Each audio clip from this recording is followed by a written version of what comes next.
দেখো আজকে আমরা সেন্টেন্স নিয়ে আলোচনা করব। সেন্টেন্সকে বা বাক্যকে 5 ভাগে ভাগ করা যেতে পারে। 5টা ভাগ আমরা এখানে লিখেছি। প্রতিটা ভাগ সম্বন্ধে খুব সংক্ষেপে কিন্তু সম্পূর্ণভাবে তোমাদেরকে বলে দিচ্ছি। প্রথমে হচ্ছে অ্যাসার্টিভ সেন্টেন্স, মানে যে সেন্টেন্সের দ্বারা আমরা কিছু ব্যাখ্যা করি বা বিবৃতি করি।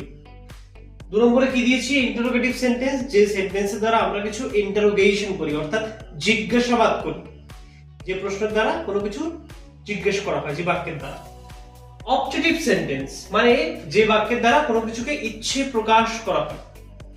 ওকে, তারপরে দেখো 4 নম্বরে ইম্পারেটিভ সেন্টেন্স, মানে কোনো আদেশ, উপদেশ, অনুরোধ, এগুলো যে সেন্টেন্সের দ্বারা আমরা বলে থাকি সেটা হচ্ছে ইম্পারেটিভ সেন্টেন্স। এবং শেষে এক্সক্লামেটরি সেন্টেন্স, যেই সেন্টেন্সের দ্বারা কোনো বিস্ময় বোঝায়, চরম দুঃখ, চরম আনন্দ এবং কোনো সারপ্রাইজ এলিমেন্ট, অবাক করার কিছু যদি পাই, সেটা হচ্ছে এক্সক্লামেটরি সেন্টেন্সের দিয়ে আমরা প্রকাশ করি। এটা হচ্ছে সেন্টেন্সের যে 5টা ভাগ, সেটা নিয়ে একটা সম্যক আলোচনা।